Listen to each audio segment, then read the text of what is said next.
Today we have two topics. One is burning, quite literally, unfortunately. Russia launched the most massive missile attack on Ukraine since almost 1,000 days of this war. And the second one is Marine Scout sniper Matthew Samson is in our studio. We celebrate anniversary, 700 days of him fighting in Ukraine, both in trenches and for Ukraine online. And in America, we talk about war, Trump, hope, and money.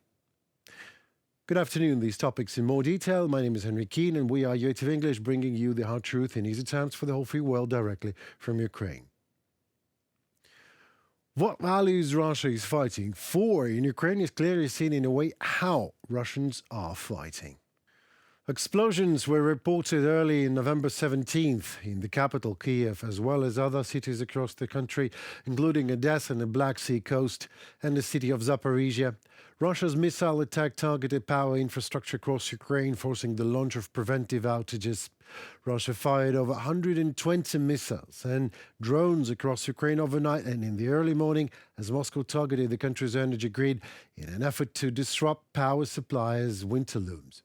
It was the biggest missile and drone attack on Ukraine since August, with reports of attacks on critical infrastructure in the regions of Lviv, Ivano-Frankivsk and Rivne in the west, as well as in Kriyvi Rih, Vinnytsia, Odesa and Kyiv, and all over Ukraine. The massive attack comes as Russia's full-scale invasion of Ukraine grinds towards its day 1,000 of this criminal Russian war of aggression. Russia is expending huge amounts of weaponry and human life to make small but steady territorial gains to the nearly 1/5 of Ukraine it already controls.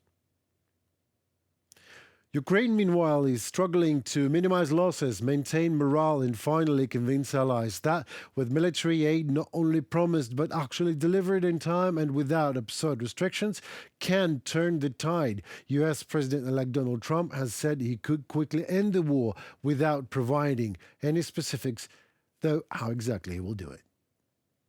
Russia launched one of the largest air attacks, drones and missiles against peaceful cities, sleeping civilians, critical infrastructure. This is war criminal Putin's true response to all those who called and visited him recently. We need peace through strength, not appeasement. Ukrainian Foreign Minister Andriy Sybiha. On November 16th, the group of G7 leading industrialized countries, as usual, reiterated its unwavering support for Ukraine for as long as it takes in its struggle against invading Russian forces. And the same as usual, that reiteration did not help much in the face of Russian terror actually happening here in Ukraine. This time it was so massive that it prompted neighboring Poland to scramble jets. Due to the massive attack by the Russian Federation using cruise missiles, ballistic missiles, and unmanned aerial vehicles on objects located, among others, in western Ukraine, Polish and Allied aircraft have started operating in our airspace. Poland's Armed Forces NATO Operational Command, on social media X, Poland said it had activated all available forces and resources at its disposal, the on-duty fighter pairs, and the ground-based air defense as well as radar reconnaissance systems are at the highest state of alert. Remember about a year ago, I said that if long-range restrictions are not going to be lifted, Poland will be gradually learning what is it to be Ukraine these days. When you're craving immediate help and literally bleeding and yelling in pain and asking the world for help, and the world says, sure, as long as it takes, and does not even lift restrictions. Well, dear Poland, we're sorry for that, but welcome to the club. What you're about to see is an air raid alert aggregation map for 2023. I repeat, for 2023, not even for 2024, as the year is not over yet. So on New Year's Eve, feel free to double these figures you see in each sector, as every single part of our country is being bombed and shelled 24.77 days a week and 365 days in a row. Even now, while you are watching this very wrap-up, something already is coming our way from Russia. 800 children were murdered by Vladimir Putin in Ukraine during 998 days of this war. That is a child a day almost. Hundreds of missiles and UAVs during just one last night. And Putin's seat warmer Dmitry Medvedev called this war crime a Russian peace negotiations. And after all that, Some got used to a role of a victim in Europe and America that are reaching out to Putin and asking him to stop. And of course, Putin escalates all he wants. While these some are, after numerous failed attempts in a row of trying to appease Russian dictator, turn to their constituency and say that things must be done first thing first and Ukraine is not that important as, I don't know, Mexican border in the US or oil and gas prices for Hungary and Slovakia, you name it. And while every country deals with its own priorities, Putin grabs more and more land off Ukraine, kills more and more people in Ukraine. And soon, not only in Ukraine, as Poland can surely confirm that now. So if World War III is ever going to happen, please blame Olaf Scholz, Zara Wagenknecht, Viktor Orban, Robert Fico, and any pro-Russian or simply cowardly backing politician in Europe and America responsible for losing the momentum and trying to appease a monster instead of fighting him off. And one more thing. You don't have to be a friend of Ukraine to stand for normal human values Ukraine is fighting for, like sovereignty of the nation. But if you do, for some reason, consider yourself a friend of Ukraine, then please raise your voice and send a petition to your government with as many signatures as you can collect, saying, "Stop talking for Ukraine. Act." Marine Scout Sniper Matthew Samson is in our studio. We celebrate an anniversary of sorts.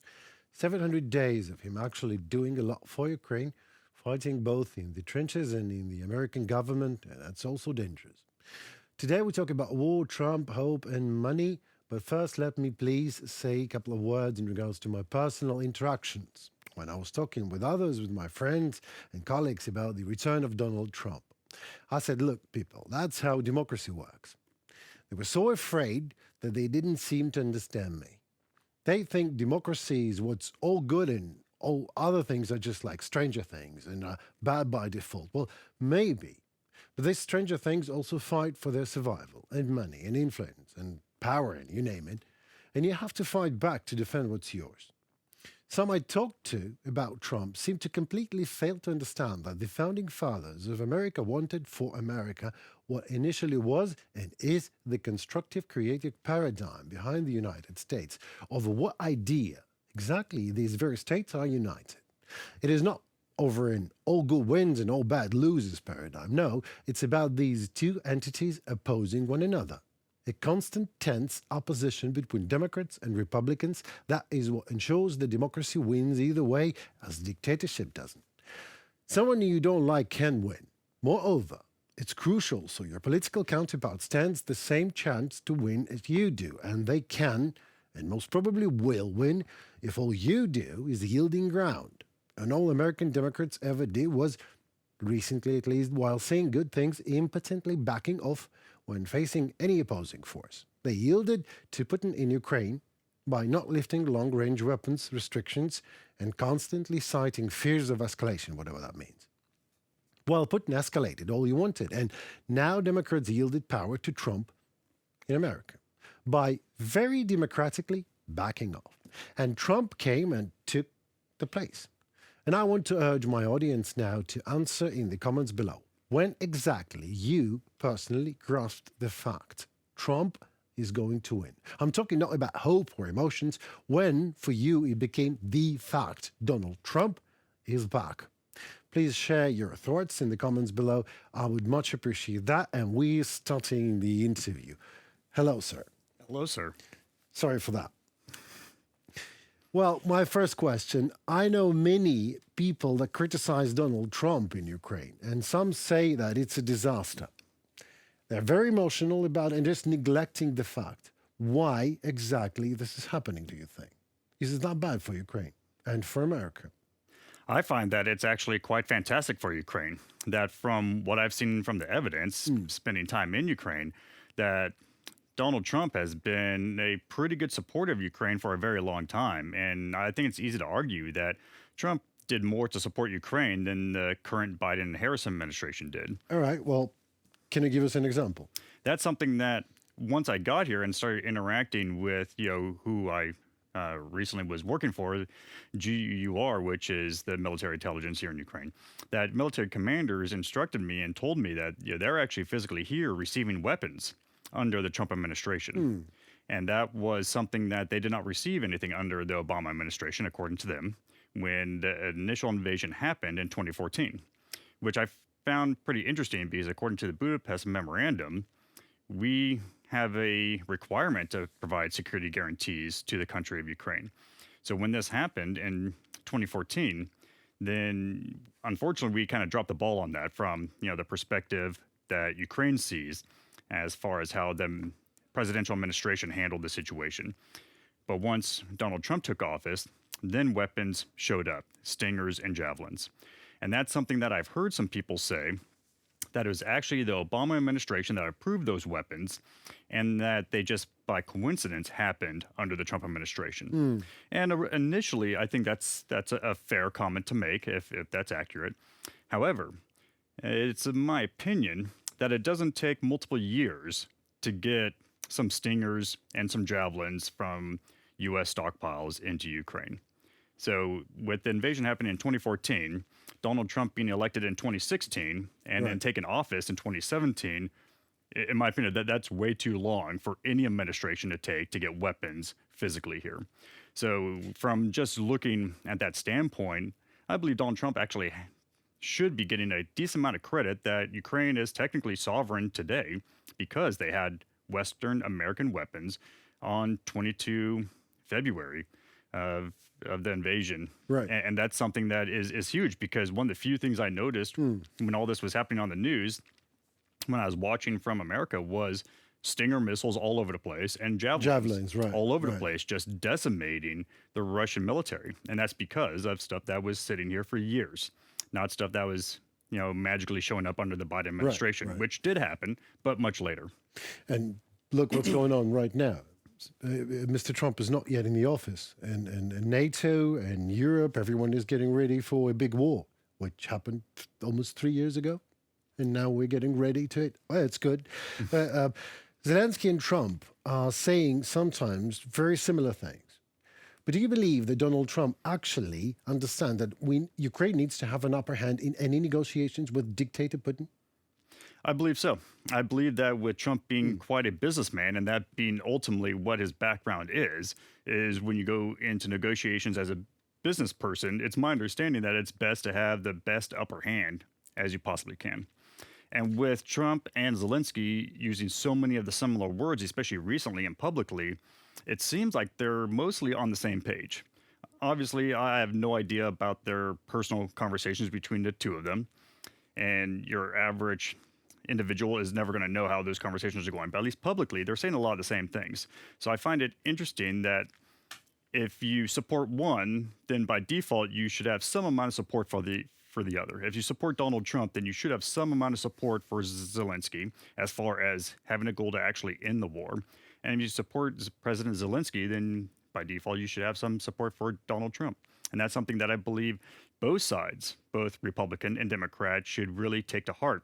Because I've seen a lot of emotion on both sides, not just the Democratic side, but I've seen a lot of emotion on the Republican side about specifically the Ukraine issue, and especially with this most recent presidential election. And that's something that I find very interesting in my country, that there's so much emotion going on that for something that should be a more logical argument and decision, and that it should be okay for us to disagree sometimes.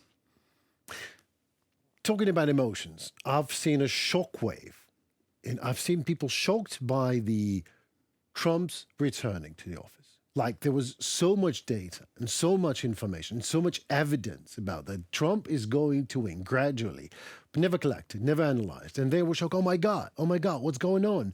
I mean, the world is on fire. We're all going to die. America is going to fall apart. Ukraine is going to fall apart. We're all on orange fire here. What's going on? I mean, what is going on, Matthew? Do you know why they're neglecting the evidence? I think that it's very easy to ignore some of the logical things that you see in front of you if you've allowed the emotions to really be the forefront of your mind in looking at some important decisions. For me personally, what sealed the deal for me was the debate between Trump and Biden back at the end of June. And that was the one that I found it fantastic, that I believe it was CNN And they gave debates, right? yes, they gave each one of them a very short amount of time to answer questions, and then would just turn off their microphones. And that was fantastic, I think, to have no audience for either one of them to play off the audience, which, both of them have different strengths and weaknesses with that. And that's something that, for me, looking at the results of that debate, it sealed the deal that in that moment, the Republican candidate, which was Donald Trump, was guaranteed to win the election. But do you believe that some say that, again, Trump is in the office and everything is going to end? America is going to fall apart. Institutionally, politically, economically. People are really buying tickets for that cruise around the world to wait out the reign of Trump. I mean, this is happening. Yes. People are so afraid. Why? Trump has been there. And we've really seen the evidence that America institutionally works. He has been impeached. He's a convicted felon as well. So the law and order is there, but they are so afraid. Why?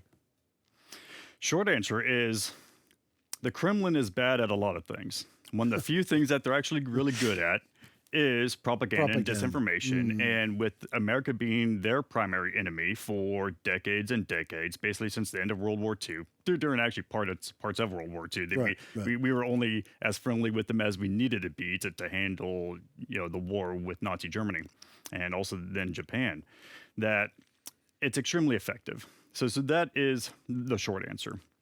The longer answer that I see is, in my opinion, my perspective, my country, thankfully, is far too strong and powerful for one man or woman to fix everything that we have, because we have a lot of problems as well, or to destroy everything.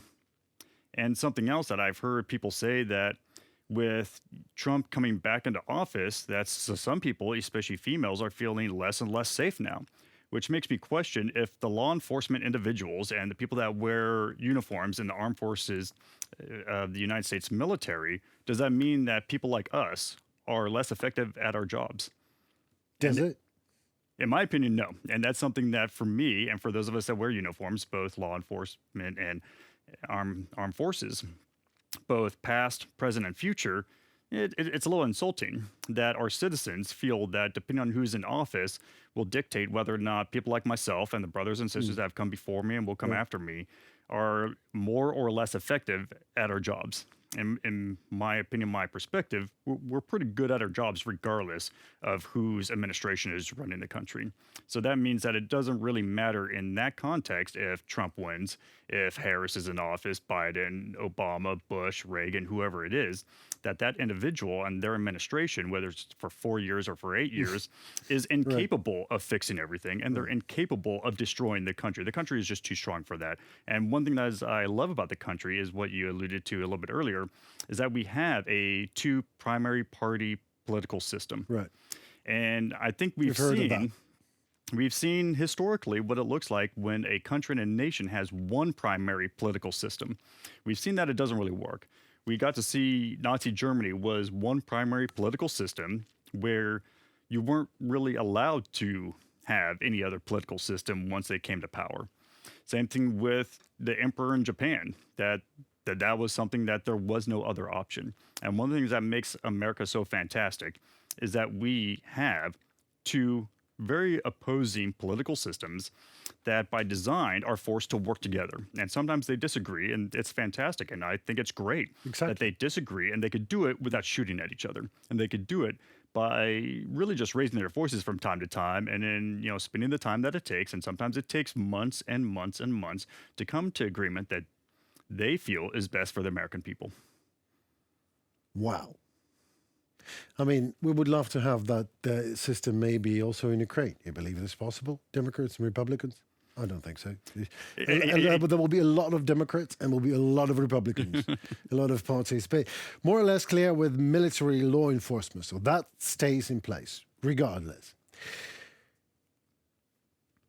Another question is I know someone who has obviously mental issues because of the war, because a war puts a tremendous pressure on people. even on civilians. Absolutely. And also on people who are fighting in the trenches. Can you please educate us a little bit more on American perspective of that problem? That's something that I know the Department of Veterans Affairs, the VA, Right. they are the primary ones responsible for the mental health and physical health as well of all U.S. veterans. And that's actually a process that I'm personally going through right now is, getting my benefits through the VA currently. I'm returning back to the U.S. here in the near future Right. to go through part of that process myself. So I'm learning a little bit about it right now as well. And it's something that is huge, especially once the war is over. And that's something that here in Ukraine, I found that mental health, especially for veterans, is not a very big priority at all. And once the shooting does stop, whether it's tomorrow or 10 years from now, that it's going to be an enormous problem. That veterans, from my perspective, they're able to handle the stresses that come with post-traumatic stress that comes with warfare and combat a little bit differently when the combat continues. So if a veteran is coming home for a specific amount of time and knowing that they're going to go back into combat, they're handling it a little bit differently than when they're coming back home permanently and they know that the combat is over, at least for them, whether the war itself is over or if it is just for them, whether they've left the military or they've been injured to the point to where they will no longer directly see combat again. That at that moment, that's where the person starts to find one way or another to either process or completely depress everything that needs to be processed. And that's something that I believe is huge. I know in the U.S., according to the VA, from 2001 to 2021, a minimum of 6,000 veterans have committed suicide every single year. Jeez. 1 year, it was, according to the VA, was 6,000. Every other year past that was over 6,000 American veterans that most of them survived Iraq and or Afghanistan combat, come home, and then kill themselves. And I believe a lot of that is so many of them feel that they really don't have anyone to talk to. And, also looking at how our culture sees the American veterans is not the way it was in some wars past, especially World War II, where back then everyone was a hero regardless of what you did or didn't do. The fact that you put on a uniform, whether you're drafted or volunteered, you're a hero. And that is something that kind of adjusted starting in Vietnam and then again during Iraq and Afghanistan. And it was something that I experienced myself where, I'd come home from a deployment and sometimes, some people were very supportive and other people would call me a baby killer. And these are people that have no idea. Come again, a baby killer. Yeah. Right. And that's something that, those individuals were not interested in what the reality was of what I did or didn't do. They had no idea what my job was in the military. I could have been a cook for all they know. And So all right. I better not ask. we didn't cook any babies. Exactly. After we All right. Pardon me. But that's something that I hope that maybe the U.S. and Ukraine can work together to help out with the mental health for all the veterans that are here, not just the foreigners like myself that volunteered to fight on the front lines that have their own our own stuff that we need to process, but a lot of the Ukrainian veterans here that have survived, atrocious things at the front lines. And it's something that also, as you said already, that the civilians is something that they're going to need a lot of the mental health assistance as well. I know that you're leaving now. You've spent 700 days. Over a little bit over 700 days now in total. You've lost brothers and aunts. You lost friends. You managed, but you also had a lot of problems, like financial problems, right? Absolutely. How do you manage? How do you do it? I mean, you left your country for another country, but that's the other question I want to ask you. But first of all, if you can just squeeze the sense of your presence here in a couple of sentences, what you been fighting for and what against all this 700 days, more than 700 days? So I came here because I have a passion to help and serve others. And everything I know about Russia is that they do some pretty evil things when they invade a country. And I just felt it was my duty to come over here and do everything I can to help protect the Ukrainian people and use my skills and experience on the front lines if necessary. For the last couple months, I should say the last few months, I'm still fighting for Ukraine. I'm just using my voice instead of my rifle, which means that I'm no longer paid by anybody. The last time I received any kind of salary was in February of this year, 2024. And now it's November. It's been a long time since I've received a salary. So from that point until now, I've lived 100% off of donations. And your average person assumes that I'm still getting paid by either the U.S. government or the Ukrainian government, Or both. or both at the same time. And that's something that's very challenging. During my time back stateside recently, I spent a significant amount of time sleeping in a vehicle on the side of the road or eating just a few times a week because I just didn't have the money. And part of that, unfortunately, was shortly after I got home, my mother died. And my mother didn't have any insurances that would cover, all the costs that she left behind. And some of it was stuff that she left behind as being just a disorganized individual that was battling stage 4 cancer for a very long time, and she just didn't really have the support and help that she needed. And so she left some debt behind that, unfortunately, being her next of kin, I was responsible for. So that was something that I begged hundreds and hundreds of people that I know as acquaintances, some as friends, and very few offered some actual support for that situation. I understand that a lot of my friends and acquaintances do not they do not want to financially support what I'm doing here in Ukraine. And I understand that, and that's fine for them. But it's very interesting to see how many of them would not provide assistance when I was asking specifically. My mother just died. She left a lot of nonsense behind that now I need to deal with financially. Can you please help? And most of them were not interested. It was very interesting for me to see that. Interesting, maybe not the proper term. Let me help you with that. Let my audience, I hope, can help us. Matthew spent not only the time of his life in Ukraine, but money just as well, as you just heard. So I urge Americans that see us support Marine Scout Sniper Matthew Samson. You can do so through Matthew's website. Just Google Matthew Samson Ukraine and find a way to support someone who actually does a lot to defend the values that we all say we exercise. So thank you so very much, and thank you, sir. Have a safe trip back home, and glory to you, glory to Ukraine, and God bless America. Thank you. You wanted to interview me, Matthew. I know you wanted to ask me a couple of questions, right? So yes, I was kind of curious for just you being someone that's lived here for much, much longer than the little bit of time that I've spent here. Yeah. I'm curious about what your interactions have been with the local Ukrainian people and their perspective and opinions about Trump returning into office. The whole palette. I mean, from fear, absolutely disaster that, as I told you, that everything is going to be bad, even worse than that. And to a lot of actually felt hope. Finally, someone who they have the feeling that someone has a decision, the decisiveness the situation urgently needs, because their needs will be addressed from America. That was clearly a hope, a shock and a hope. I'm not sure why shock, because as I told you, there was a lot of information and a lot of evidence to make some analysis, but at least it was a relief that now the situation is going to change. That's pretty cool to hear that, because I've been able to interact with just a small amount of Ukrainian civilians of different ages, including, attending a couple schools to talk to and, do some presentations, and got to talk to some young kids from as young as 5th graders to as old as 10th graders. Right. And it was interesting to see that some of them were quite hopeful for the return of President Trump because of what they've been instructed of him providing weapons before this war escalated into a full-scale invasion. So I find that quite interesting and nice. that is something that you are also hearing from at least some amount of other locals here, with you being someone that's much more involved and connected than me, especially with me being a full-on foreigner here. Well, foreigner or not, I mean, the Democrats were certainly yielding ground. Absolutely. To an opposing force here in Ukraine, their ground, their land, their lives every day. And they were waiting, because if it's not done in full, it's not done enough, nothing is done.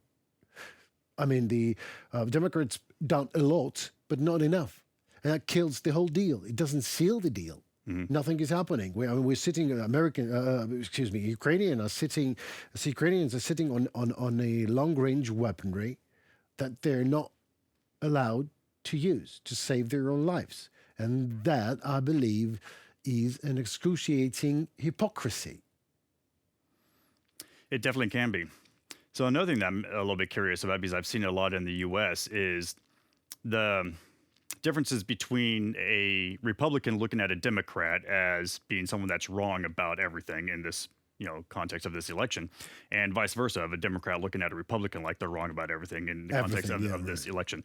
Have you seen the same with like Ukrainian people, those that are leaning more towards, supporting Trump versus, Biden or Harris, where there is that same kind of division of the other person must be somewhat evil if they're going to support them? Absolutely. It's white and dark and black.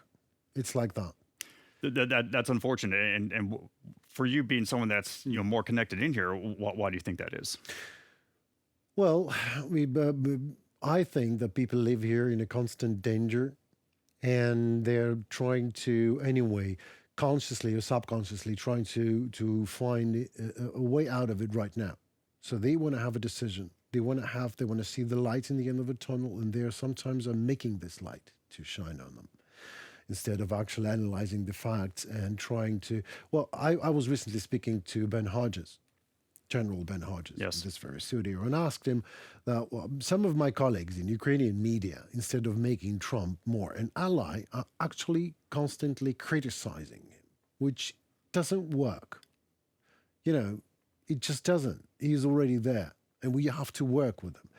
And General Hodges said that this is not your job as a Ukrainian media or any other country's media to make someone an ally. Your job is to shed a light on the events, which I agree if you live in a institutionally working democracy, as the United States of America is. But when you live in Ukraine, dealing with an enemy that not just want to invade you, exercises a genocide against your nation, then if you would have a chance to make an ally out of President of America without being too democratic, then you would have to exercise this chance and to use this option. You better do it. Or don't, and see what happens. I agree. I believe that the office of the President of the United States still deserves an immense amount of respect, no matter who you are, whether you're a U.S. citizen or a citizen of some other nation. So regardless of who that person happens to be and whether they are there for 4 years or for 8 years, that office deserves a lot of respect, along with the Congress that supports the nation and leads the nation along with the assistance and cooperation with the President of the United States and the Oval Office and everything that goes along with that. What's interesting to see is, at least recently, since the election results came in just about less than 2 weeks ago, it seems that at least Putin he's one of the ones that's not taking it seriously, that he is one of the ones that is not respecting the President of the United States. Taking it for granted, all the efforts, whatever, even if someone maybe I don't believe that Donald Trump is doing enough for a just peace in Ukraine. But he's doing something. And Putin is not taking that at all. He's taking it all for granted and escalating. Last night, what happened? Last night, I believe we had, I think, over 120... Over 120 missiles and UAVs, and one of UAVs was shot right over the roof of my home. So it happened. It's happening all over Ukraine every day.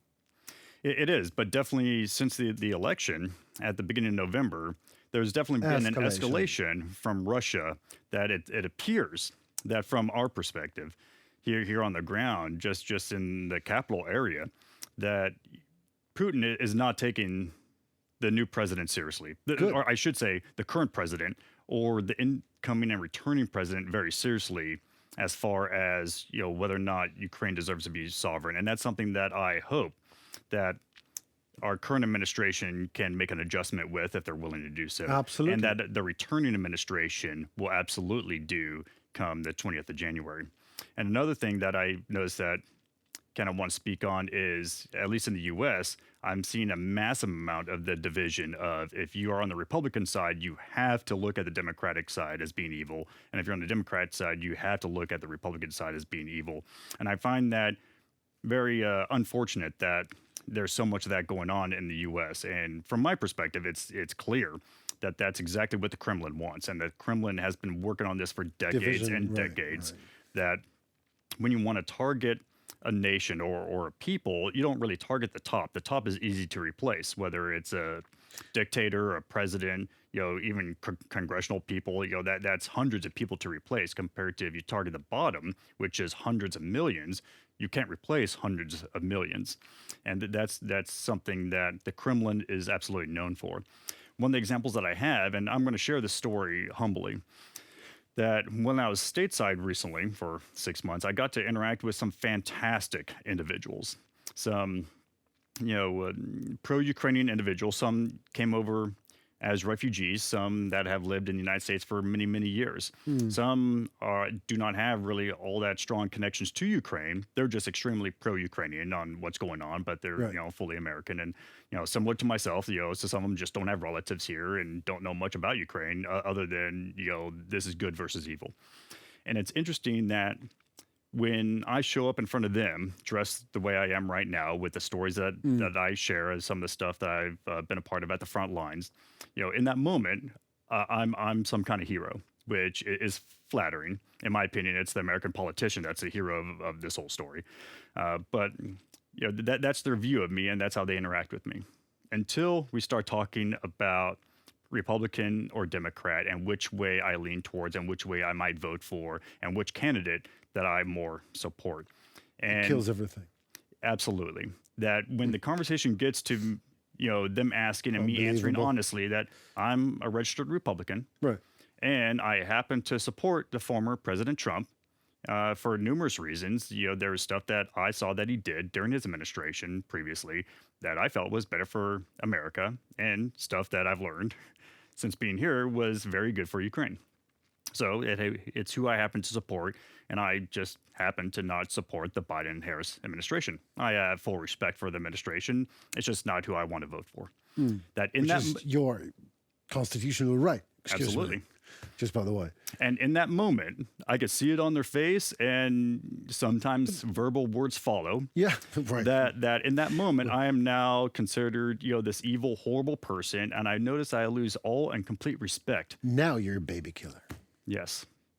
Well, And it's interesting to see that, because now there was a very specific person that I had scheduled a future meeting with. This was maybe about 6 months ago.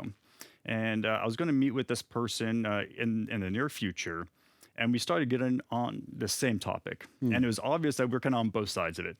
And I'm very proud of this individual, because this person interrupted themselves to say, before I say what I'm about to say, I want you to promise that you will not cancel the plans that we have to meet each other in the future. And then they shared their opinions, which are different than some of my opinions. And I felt that was fantastic, that was the epitome of what it means to truly be part of the American culture of, we can disagree, and that doesn't mean we need to hate each other. And that disagreement sometimes is okay. And sometimes you're wrong, sometimes I'm wrong, sometimes we are both wrong. But Matthew, we're talking about, sitting around a table and talking about things. But when one country invades another, there's no discussion, isn't it? We can't find a ground. I know we've been talking about the South Koreans and North Koreans. The South Korean, there's a Minister of Unification. That people believe that all Korean Peninsula, and this is one ethnic group, one nation. And but all these narratives coming from the Kremlin that Russians and Ukrainians are the same and one nation, it just doesn't work anymore. Absolutely. Never worked, I believe, but now it's absolutely done with it. We cannot be discussing things and having a different opinion on how exactly you are going to kill me, or how exactly you're going to rape my wife and kill my children and burn my house to the ground. There is no discussion. And this is what the politicians in the West are trying to discuss, some of them. Doing that Scholzing, Olaf Scholz calls Putin and discusses the way the Russian dictator is going to dictate his ill will upon me here in Ukraine. This is not what is going to happen. Sure. Ukrainians are not going to take it, not going to buy it. And hopefully, again, Trump walking and Trump talking, as we discussed, are two different personalities. And when Trump does things, most of these things are good for Ukraine, somehow. Yes. And Democrats are talking good things, but these things, in the end, or didn't happen at all, or happened not timely. Correct. So And that's something that the current administration, they did some stuff to help Ukraine. And with me spending time at the front lines, Right. I was a recipient of some of those aid packages myself, where American weapons were coming from America and getting into the hands of Americans to use them the way that we've been trained to use them. But unfortunately, it was all coming way too slow and spread out way too much. And it's something that it seemed like it was an intent almost of just bleeding Ukraine dry. And at no point did I really hear out of the administration personally that there was actually a specific goal in mind, as far as the goal is to find a way to actually end the war. The overall narrative was we need to support Ukraine, which I support that narrative. But it's much nicer to have an additional narrative coming with this new administration of support Ukraine. However, let's actually end the war and find a way to actually end the war sometime in the near future and not 10 years later. And that's something that I know that, South Korea happens to be one of the ones that's extremely interested in what's going on, especially because now we have North Koreans on the front lines. And it's been confirmed that some North Koreans have been killed fighting at the front lines against the Ukrainians. During the war, sometimes. And that means now that it's not just Ukraine fighting Russia now. Ukraine is now fighting multiple nuclear powers. And that is significant. And that is something that, regardless of what we want to label it, that is a world war. 3. Absolutely. And that means that it's happening already, that the world is already at war, just not in the way that we saw it in World War I and World War II. Hopefully it doesn't come to those specific details. But we have multiple nuclear powers actively declaring war on the country of Ukraine, and that's huge. And it is huge. I mean, and it's something that having a narrative of just, hey, we just need to support, that's fine and dandy. But to have an additional narrative of we need to support, however, we need to find a way to end this before it gets completely out of hand.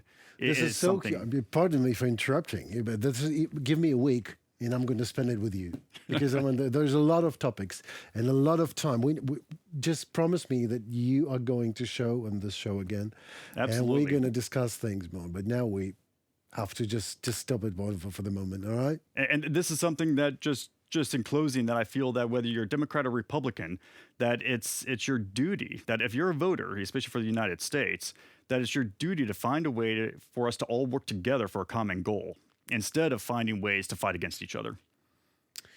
I wish this narrative also somehow just slips into a Ukrainian Rada and everything just happens now. Well, anyway, thank you again for your time. Thank you, sir.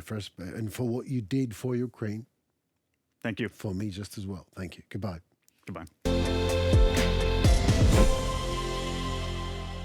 That was it for tonight and for the crazy week. My name is Henrik Keen. We are UATV English, doing our best to deliver hard truth in easy terms for the whole free world directly from Ukraine.